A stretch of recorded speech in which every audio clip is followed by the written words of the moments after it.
Olá, meus cumprimentos a todos. Aqui estou eu para mais um vídeo para dar continuidade ao estudo do livro A Vida em Família de Rodolfo Caligares.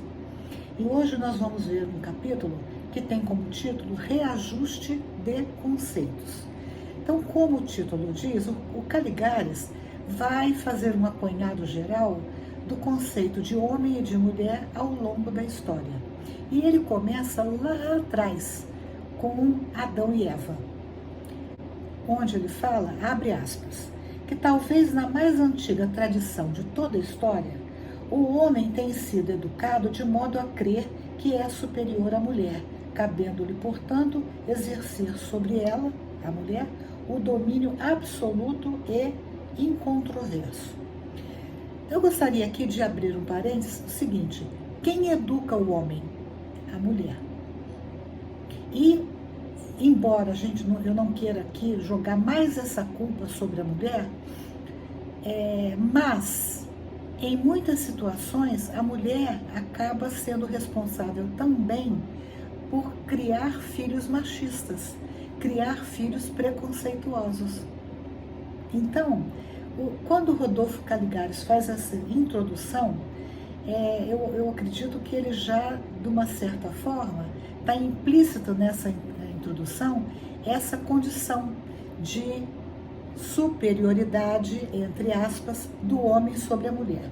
Mas ele continua dizendo assim, já no relato bíblico da criação, o homem aparece no palco do mundo primeiro que a mulher, com o que se pretendeu significar sua ascendência sobre ela. Então, quando nós vamos ver o mito da criação, Deus primeiro cria Adão, para depois, vendo que Adão estava só, resolve criar Eva de uma costela de Adão. Então, veja só, é interessante a gente notar que quando ele cria Eva de uma costela de Adão, já aí tem um sentido de subalternidade. Porém, a doutrina espírita fala que é bem interessante isso, porque assim, Deus não cria Eva da costela de Adão, é uma imagem poética, é de uma parte lateral, a costela fica do lado, significando que a mulher veio para ser companheira, para compartilhar e ladear com Adão a vida. Então a gente vê aí que já não é mais uma noção de inferioridade. E aí o Caligares continua. Eva, criada posteriormente, depois de Adão, é bem o símbolo da situação dependente e de subserviência da mulher para com o homem. Situação essa gravada logo depois, ao ser apontada como instrumento de tentação e causa da queda do homem, dando motivo a que, séculos após século, viesse a ser tida e a vida como a porta do inferno e a mãe de todos os males. Então, olha só, em poucas palavras, o que o Caligares está falando é que, no mito da criação, Eva foi tentada pela serpente a comer uma maçã. E ela cede a essa tentação e depois convida o Adão a fazer o mesmo. Então,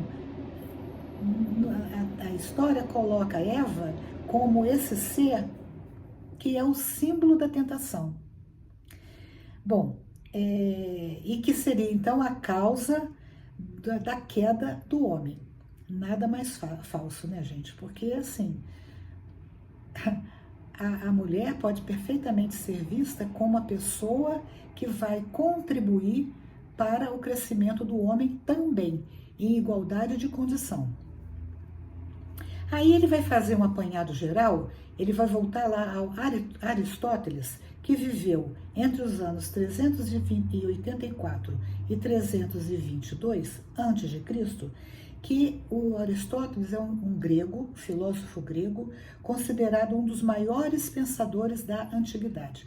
Aí ele faz um levantamento dizendo assim, que o Aristóteles, embora fosse um grande pensador, ele também tinha uma ideia equivocada a respeito da mulher.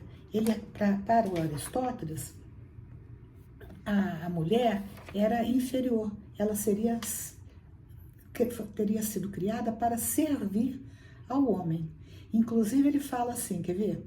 Que ela é para o amo como servo. Compara a mulher ao trabalhador manual em relação ao trabalho intelectual. E por aí vai. Então vê claramente que ele pensa a mulher em sentido de inferioridade. Aí ele passa para o ano de 585 no sínodo realizado pela Igreja Católica. E que nesse sínodo, ou seja, nessa reunião entre párocos, padres, né, houve uma intensa discussão se a mulher teria ou não alma. Veja bem, hein? Já em pleno posterior a Cristo. Ainda se discutia se a mulher teria ou não a alma. Isso para a Igreja Católica. E chegou-se à conclusão que ela deveria ser considerada um ser inferior ao homem. Inclusive, assim, se ela não tem alma, ela seria uma criatura qualificada como uma criatura menos que humana. Bom, mas aí toca o barco, né? E ele chega a São Tomás de Aquino. São Tomás de Aquino viveu entre os anos 1225 e 1274, em pleno século XIII depois de Cristo. E o São Tomás de Aquino também foi um grande pensador católico, que deu uma imensa contribuição ao pensamento católico. Mas ele também teve uma influência muito grande de Aristóteles. Então, por aí a gente vê que ele também tinha uma visão não muito positiva com relação à mulher. Para ele, o homem, não a mulher, foi feita a semelhança e imagem de Deus. É natural, portanto, que as esposas, segundo o São Tomás de Aquino, fiquem subordinadas aos esposos e sejam até mesmo as suas servas. Então a gente vê o quê? Que ao longo da história houve todo um processo onde a mulher foi inferiorizada. Isso é verdade, né? Acontece que a situação era tão difícil para a mulher que era difícil para ela romper com essa pecha, né, com essa visão que se tinha sobre ela. Bom, aí o Caligares continua dizendo assim, que ele faz várias citações, né, ao longo da história, mas a intenção dele não é se alongar demais nessas citações, para não tornar o texto muito enfadonho. O que desejamos, diz o Caligares, ressaltar agora é que caberia ao Espiritismo corrigir essa diminuição humilhante do sexo feminino, típico das sociedades patriarcais do passado. O que é uma sociedade patriarcal? É uma sociedade em que o homem tem um papel mais importante que a mulher. O contrário seria a sociedade matriarcal, onde a mulher teria um papel mais importante que o homem. Bom, aí o Caligares continua dizendo assim, com efeito, aprendemos com Kardec que os espíritos não têm sexo e ora se encarnam como homens, ora como mulher, de acordo com as suas necessidades evolutivas. É que lhes cumpre progredir em tudo e cada sexo, assim como cada posição social lhes proporciona tarefas e situações diferentes, o que lhes dá ensejo de ganharem múltiplas experiências. E é uma verdade, né? Se eu reencarno numa determinada condição social, eu vou ter nessa condição oportunidades específicas, né? E se eu reencarno como mulher, eu vou ter a oportunidade de ser mãe. Ou se eu reencarno como homem, eu vou ter a oportunidade de ser pai, se assim a minha programação de vida estiver de acordo, né? Então eu posso ou não ser mãe ou pai, mas o fato é que eu só posso ser mãe biológica, se eu reencarnar como mulher. E o homem é a mesma coisa.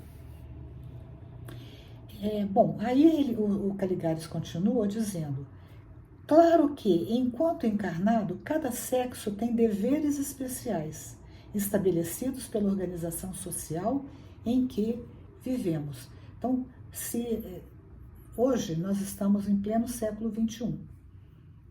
Homens e mulheres são iguais perante a lei. Perante o Espiritismo, nós somos absolutamente iguais. Nós não temos as mesmas funções, mas nós somos iguais perante a lei, né? Então, nós merecemos o mesmo respeito, a mesma dignidade, né? Perante Deus, nós somos absolutamente iguais. E aí ele continua dizendo, tirando isso, né? Quer dizer, tirando o fato de algumas vezes a gente estar reencarnado como homem ou como mulher, manda a justiça que tudo mais seja feito em comum ou observado por ambos com perfeita equidade. Quer dizer, homens e mulheres são iguais perante Deus. Aí ele já vai se encaminhando para o fim do texto e diz assim: apoiado na moral dupla estabelecida por ele mesmo, que moral dupla é essa? Estabelecida por quem? Pelo homem. Essa moral, onde a mulher é inferior ao homem, onde a punição que ela sofre por um adultério, por exemplo, vamos pensar lá na época de Jesus, que a mulher adúltera era apedrejada. Isso não foi estabelecido por Deus, foi estabelecido pelo homem. Então ele diz assim, é uma moral dupla, porque para o homem tudo era permitido, para a mulher não. Né? Não havia a mulher adúltera.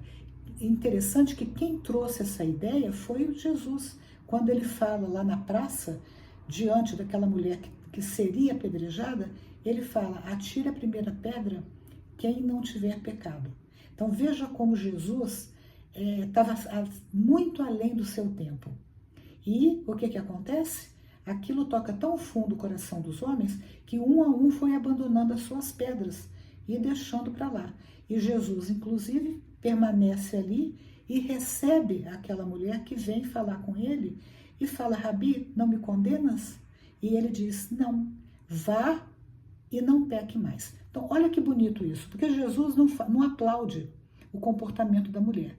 Ele reconhece que o adultério não é uma conduta correta, mas ele fala para ela seguir a vida dela e não voltar a cometer os mesmos erros. Por quê? Porque ele não sabia se ele estaria ali numa próxima oportunidade para socorrê-la. Não é verdade? Então, essa é a moral dupla, né? Que para o homem vale uma coisa, para a mulher vale outra. O homem, então, de há muito se arroga o privilégio de ter experiências sexuais pré- e extraconjugais, a pretexto de que sua constituição assim o exige. Então, o homem podia ter uma atividade sexual antes do casamento e depois do casamento. E a desculpa era, eu sou homem, né? Eu tenho necessidades especiais. Agora, o Caligares, ele fala que isso não é verdade. E ele ainda diz o seguinte, a medicina e a psicologia modernas nos asseguram que o jovem solteiro pode perfeitamente esperar pelo casamento, mantendo sua castidade sem correr o risco de perturbações neuróticas, desde que saiba e queira dominar o impulso sexual. Pode consegui-lo submetendo-se de modo próprio a uma disciplina do espírito e dos sentidos. Eu acho essa parte assim muito, muito interessante, porque hoje parece que é quase como uma obrigação os jovens terem relações sexuais antes do casamento. E ele fala aqui que isso causa transtornos neuróticos. Por quê? Porque a pessoa, muitas vezes essas relações, elas são carreadas de sentimentos abusivos. E a pessoa fica muito machucada emocionalmente. Então, o Caligares aponta e diz que isso é muito importante, que os jovens tomem muito cuidado ao darem esse passo. Olha, ele não condena o fato do jovem ter uma experiência sexual pré-nupcial. Ele não condena, mas ele fala que é necessário ter cuidado. Não é você se entregar para o primeiro ou para a primeira que aparece na sua frente. Aí ele continua, vai finalizando o texto, diz assim: perigosas e prejudiciais à saúde do adolescente e do jovem, isto sim, são as experiências sexuais precoces, ou seja, antes do tempo, e as excitações artificiais proporcionadas pela licenciosidade de costumes desta civilização em ocaso. Então ele está falando o quê? Que a nossa civilização ela está em processo de decadência. Por quê? Porque a gente está se permitindo uma série de comportamentos que não são positivas para os seres humanos, principalmente, sobretudo, para os jovens. Então, esse foi o texto do Caligares com relação a essa necessidade da gente fazer o reajuste de costumes. Gostaram? Se gostaram, dê um joinha, compartilhem e até o próximo vídeo, se Deus quiser.